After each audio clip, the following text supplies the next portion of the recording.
Ingeniería del ocultismo, mis lores y ladies.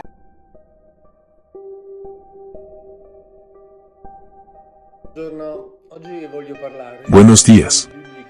Hoy quiero hablar de declaraciones bíblicas que, leídas así, tomadas por separado, fuera de un contexto más general, que involucra varios libros bíblicos, parecerían francamente absurdas e incluso un poco ridículas. Y ahora satisfagamos inmediatamente la curiosidad. En el libro del Deuteronomio, dentro de toda una serie de prescripciones precisas que se refieren a situaciones muy diversas, Yahvé dice: no vestirás ropa mezclada, de lana y lino. Me viene a la cabeza el anuncio, ya sabéis, ese que dice, lana por fuera y algodón por la piel. Bueno, en definitiva, un verdadero judío no debe utilizarla, porque es contraria a la voluntad de su Dios. Un verdadero seguidor de Yahvé, en definitiva, porque esta prescripción nunca ha sido cancelada, y por tanto, sigue siendo válida. Y uno se pregunta, ¿pero cuál es el punto? También porque en realidad, el requisito de no mezclar estos dos tejidos se aplica específicamente a la lana y el lino, porque entonces, en lo que respecta a otras prendas, podrían mezclarse fácilmente los tejidos. Pero esta receta escrita, entre muchas otras, puede parecer fruto de un pensamiento inverosímil, absolutamente inexplicable, pero puede tener su propio significado preciso. Y ahora, vamos a ver, porque en realidad, como ven, pasamos cientos de páginas, de un lugar a otro, precisamente porque eso es lo que tenemos que hacer, para entender la Biblia y contextualizarla. Lo que está escrito en esta prescripción se refiere específicamente, de manera especial, a las vestiduras de los sacerdotes. En particular, aquellos sacerdotes, como el sumo sacerdote, que entraban en la tienda del templo de Yahvé. Estos fueron dados, digamos, ya durante el periodo del Éxodo, para aquellos que entraban en la tienda del templo de Yahvé, en la parte más interna, para realizar ciertas funciones, que, dada la presencia del Arca de la Alianza, y dada la presencia y la llegada de Yahvé, también podría ser muy peligrosa. Ahora, veamos un ejemplo. Entre otras cosas, estos sacerdotes tenían que vestirse de una manera particular, y no voy a leerlo todo, porque realmente sería demasiado largo, pero, en fin, hay varias prendas, que son por capas, y que son de telas, también con hilos de oro, que te hacen pensar, como decirlo, en una especie de jaula de Faraday. Lamentablemente, en las Biblias que tenemos en casa, está escrito que estas ropas, y cierto tipo de telas, y mano de obra, fueron obra de un artista. De hecho, dice en la Biblia, que son obra de un diseñador. Por ejemplo, examinando el tema del efod, el pectoral, que eran dos elementos especiales, de la vestimenta del sumo sacerdote, algunos técnicos dicen que en realidad, se parecen a circuitos eléctricos. Se trataba, por tanto, de prescripciones muy precisas, que no tenían un significado estético, sino un valor puramente funcional. Por ejemplo, había un manto, que lo cubría todo, y aquí estamos en el libro del Éxodo, donde dice, harás el manto del efod, enteramente de púrpura violeta. En medio de él, habrá una abertura para la cabeza, alrededor de la abertura, habrá un cordón tejido, será como la abertura de una armadura, que no se rasga. Es decir, este manto, no debería haberse rasgado en absoluto. Tenía que permanecer intacto, porque tenía funciones protectoras específicas. Harás en su borde, y aquí entramos, en un área, que puede parecer, cuando menos extraña, harás en su borde granadas de púrpura, roja y escarlata, alrededor de su borde, y alrededor de él, campanillas de oro. Una campana de oro, y una granada, una campanilla de oro, y una granada, alrededor del borde, del manto. Aarón, es decir, el sumo sacerdote, lo usará en las ceremonias, y su ruido se oirá cuando entre en el santo, es decir, en lo más interior, delante de Yahvé, y cuando salga, así no morirá. Leemos bien y oímos bien, para no morir, había que oír repicar estas campanas. Ahora bien, ¿podemos pensar que un autor bíblico inventó tal cosa? Es decir, Dios quería oír sonar campanitas. De lo contrario mataría al sumo sacerdote. ¿Qué fue lo que no lo hizo morir? Estas campanas señalaron su presencia, señalaron el hecho de que entraba y salía. Y ahora entenderemos que entrar a determinadas horas puede ser sumamente peligroso.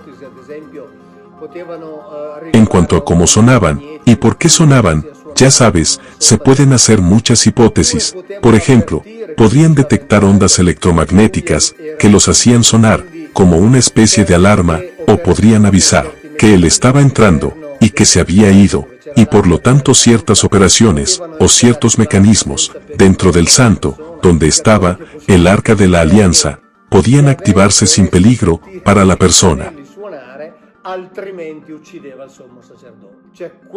Lo que podemos excluir es que Yahvé quisiera oír sonar las campanas, de lo contrario mataría al sumo sacerdote. Estas campanas tenían una función precisa respecto al peligro de determinadas acciones. Les leí una historia que afectó dramáticamente a los dos hijos de Aarón. Estamos en el capítulo 10 del libro de Levítico, donde se dice que Nadab y Abiú, hijos de Aarón, tomaron cada uno un brasero y pusieron fuego en él. Le pusieron incienso y ofrecieron al Señor un fuego que no se ajustaba a las prescripciones del Señor. Recuerden que en hebreo siempre se escribe Yahvé. Entonces salió fuego de la presencia del Señor y los devoró y murieron delante del Señor. Ahora estamos verdaderamente en una situación muy extraña. Tenemos dos hijos del sumo sacerdote que traen una ofrenda a Yahvé. Como esta ofrenda no cumple, así está escrito, con los pedidos de Yahvé, estos mueren, en realidad, son quemados en hebreo. En cuanto a la definición de esta ofrenda, se dice que se trataba de una ofrenda extraña y extranjera, ofrenda incluso derivada de la repugnante y repugnante raíz sur. Entonces, podríamos pensar que tenían la combinación equivocada. También, porque Yahvé había sido muy preciso al dar las indicaciones de la composición de la mezcla que se debería quemar. Había dado los porcentajes precisos, y es difícil pensar que se hubieran equivocado en algo así. Tanto es así, que si leemos la explicación que la propia Biblia nos da de esto, nos llevamos una impresión diferente. Nuevamente, en el libro de Levítico, en el capítulo 16, nos referimos a ese evento, y dice, el Señor habló con Moisés, después de que los dos hijos de Aarón habían muerto, mientras presentaban su ofrenda delante del Señor. El Señor le dijo a Moisés, habla con Aarón tu hermano, y dile que no entre en ningún momento al santuario, es decir, a lo más interior del templo, más allá del velo, frente al propiciatorio, que está sobre el arca, no sea que muera. Cuando me manifieste en la nube, entrará sobre el propiciatorio, entrará en el santuario, un novillo, para la ofrenda por el pecado, un carnero para el holocausto, se vestirá con una túnica sagrada de lino, y se pondrá pantalones de lino, se ceñirá con un cinturón de lino, y se envolverá en un turbante de lino. Estas son las vestiduras sagradas que usará después de lavarse con agua. Entonces, aquí Yahvé le dice algo claro. Dice, Aarón no puede entrar cuando quiera, ni él ni sus hijos. Pero dos de sus hijos ya estaban muertos, precisamente porque probablemente llegaron en un momento en el que no debían estar allí.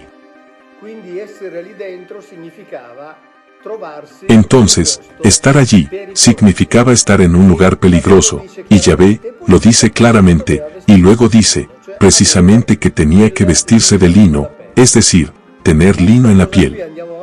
Esto de aquí, avancemos, cientos de páginas en la Biblia, vayamos al libro de Ezequiel, se repite con un añadido particular. Dice, al entrar, por las puertas del atrio interior del templo, los sacerdotes vestirán túnicas de lino, no llevarán ningún vestido de lana. Cuando vayan a oficiar, a las puertas del atrio interior, y dentro del santuario sobre sus cabezas allí, tendrán turbante de lino, y pantalones de lino hasta las caderas, no llevarán ropa que haga sudar, es decir, que no haya humedad en la piel. Pero cuando salgan al patio exterior, entre la gente, se quitarán la ropa con la que oficiaron, y las colocarán en los aposentos santos, y ya he explicado, varias veces, lo que santo, sagrado, significa en hebreo, no hay nada espiritual. Simplemente significa dedicado, a una función especial, y usarán otras ropas, ¿para qué? No hacer al pueblo consagrado con sus vestiduras. Esta ropa, evidentemente, durante esas funciones, que se realizaba en la parte más interna del templo, los cargaban de una manera especial, y al salir tenían que desvestirlos, y dejarlos adentro, porque evidentemente, podrían haber transferido algo a la gente, no les puedo decir que lamentablemente, algo que se cargaron durante la función.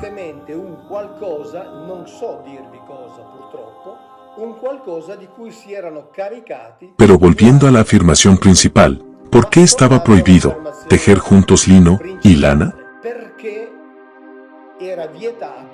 Ahora bien, si también te conectas a Internet, encontrarás toda una serie de propiedades del lino, que no son solo estéticos. De hecho, en ese caso, no eran en absoluto estéticos, porque se llevaban sobre la piel y estaban cubiertos, por todo lo demás, por lo que ciertamente, no tenían ningún valor estético. Pero, debían tener una función muy específica, y es una función, que podemos legítimamente suponer, que está ligada, a características específicas del lino. También puedes localizar, en las descripciones de empresas, que fabrican tejidos aislantes, las propiedades del lino, son múltiples, aislamiento térmico y acústico, buena difusión de gases y vapores, es decir, transpirable, tiene buena absorción de humedad, baja carga electrostática, no conduce corriente, especialmente en campos electromagnéticos alternos. Hablando de aislantes, como por ejemplo, de auténticos papeles pintados aislantes, el principio en el que se basa es el alto poder aislante, que se obtiene interponiendo una película de aluminio, con fibras naturales de lino. Los tejidos fabricados con esta fibra son higiénicos, higroscópicos, regulan el intercambio de calor, reduce la sudoración y por tanto, la humedad de la piel. Reflejan los rayos ultravioleta, no acumulan electricidad estática y por tanto, reducen los efectos de los campos de ese tipo de corriente. Protegen contra las radiaciones ionizantes y la contaminación electromagnética. ¿Qué pasó dentro del templo? Desafortunadamente, no puedo decírtelo. Lo cierto es que dentro del templo se encontraba aquel arca, la famosa Arca de la Alianza, que ciertamente era un instrumento que servía para generar y acumular energía. Entonces, quien lo operaba tenía que vestirse de cierta manera. El lino tiene todas estas propiedades. ¿Sabes qué es la curiosidad? Que si se teje con lana, las pierde. Es decir, el lino funciona bien si está solo. Si es de lana, ya no tiene estas propiedades. Por eso, esta orden de aquí, no haréis juntos, tejidos de lana y lino, dirigido específicamente a los sacerdotes, tiene un significado funcional extremadamente preciso.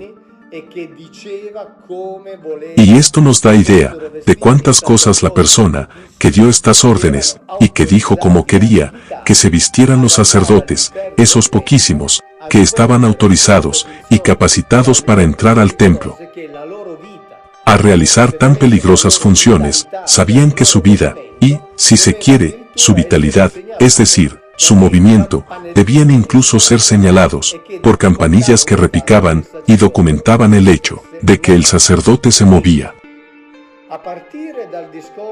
Partiendo entonces de la discusión de no mezclar lana y lino porque el lino tenía una función protectora específica para los sacerdotes, y repito, no estética, porque se llevaba sobre la piel.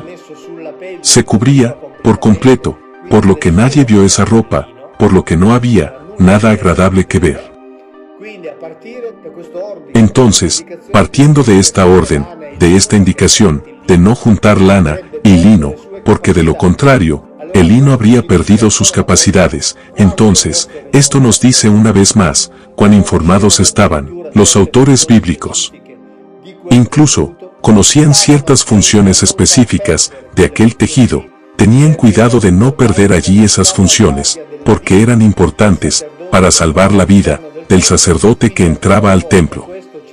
Así que una vez más, esto nos documenta, a través de elementos que pueden parecer banales, casi incluso ridículos, cuanto la Biblia realmente nos cuenta historias verdaderas y nos proporciona información verdadera. Adiós, gracias, y hasta la próxima.